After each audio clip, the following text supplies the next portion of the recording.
Hi people, I'm in Ruidoso again. It's Tuesday. I had to come over here for my pain and torture therapy, physical therapy. And once I was done, I came here to K-Bob's.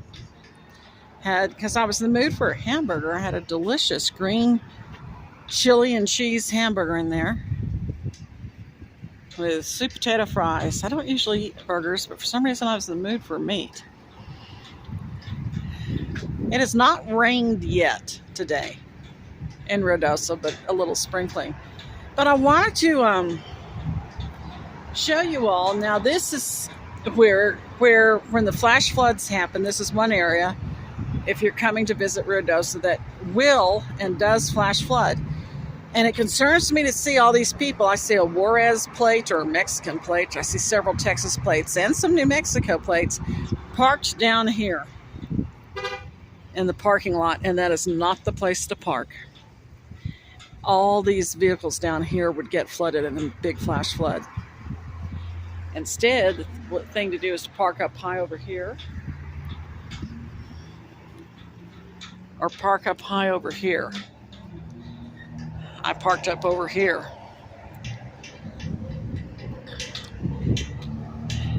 See that stuff there? That's from a previous flash flood, just leftover mud. This whole Y thing where Highway 70 and Sutterth meet, this area here will flash flood. And the water will come up quite high. I'm going to show you. When you come visit, and do come visit, don't go all the way down here. Don't park down here. It's not safe.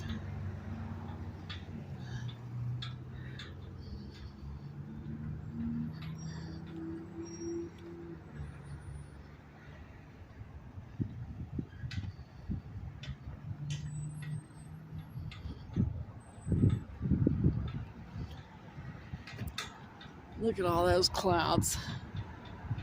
Sure looks like it could rain any minute.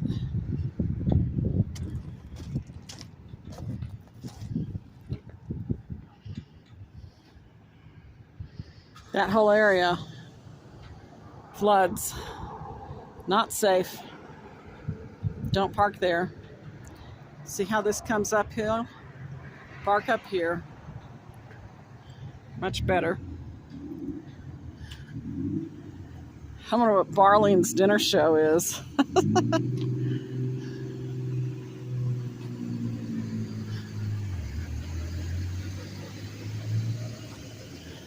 Okay, here you see how high up the water comes.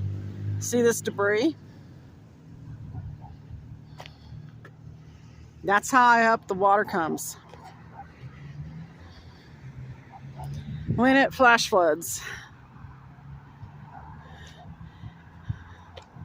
Comes this high up.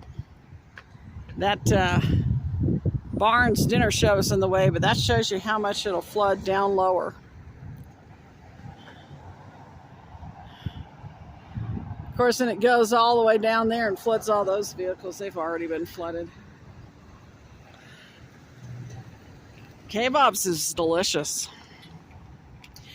You know, I met a man here, not at K-Bob's, but down there.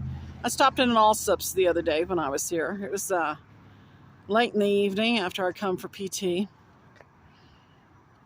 was Friday. And this man, he looked pretty young. He was, looked to be in his 30s. He had a jacket on. And he approached me, but, you know, because it was dark in the parking lot of Allsups, but he didn't get too close. But he said, "Ma'am, could I ask you a favor?" I had no idea what he was going to say, but I said, "Yes, what?" He said, "Could you zip my jacket for me?" It wasn't zipped. And I noticed he had one arm, but the other arm, now, of course, the other arm could have been a trick, I knew. Maybe he had a gun on him, you know. All these things are going through my mind. Could this be a trick or not? But I decided I said, "Of course I will." And it wasn't a trick. I went up and zipped his jacket up for him, and he said, "Thank you, ma'am." And he says, "It's cold, and I have a hard time getting that zipper started." He felt like talking, so I stood there and listened to him for about 15 minutes. He was working at the racetrack. He'd gotten a job there. And he had gone to El Paso for something when the first flood happened July 8th. That closed down the racetrack. I think it was that one. If not, it was one shortly after. The big one. At any rate, and he said, I lost my job and I lost my accommodations because he was housed at the racetrack with what he was doing there. He was one of these guys, you know, blue collar guys. He's been all over the country telling me what Montana's like, telling me about Idaho, telling me about different things and their national forest and the different kind of jobs he's done. He's been in Georgia, etc. Clean cut fellow. Now he's living in a tent up here, somewhere up here in the mountain. And he was walking to Allsup's.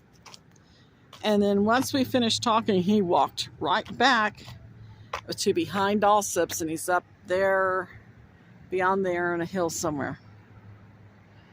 Pray for him. He never asked me for anything but to zip up his jacket.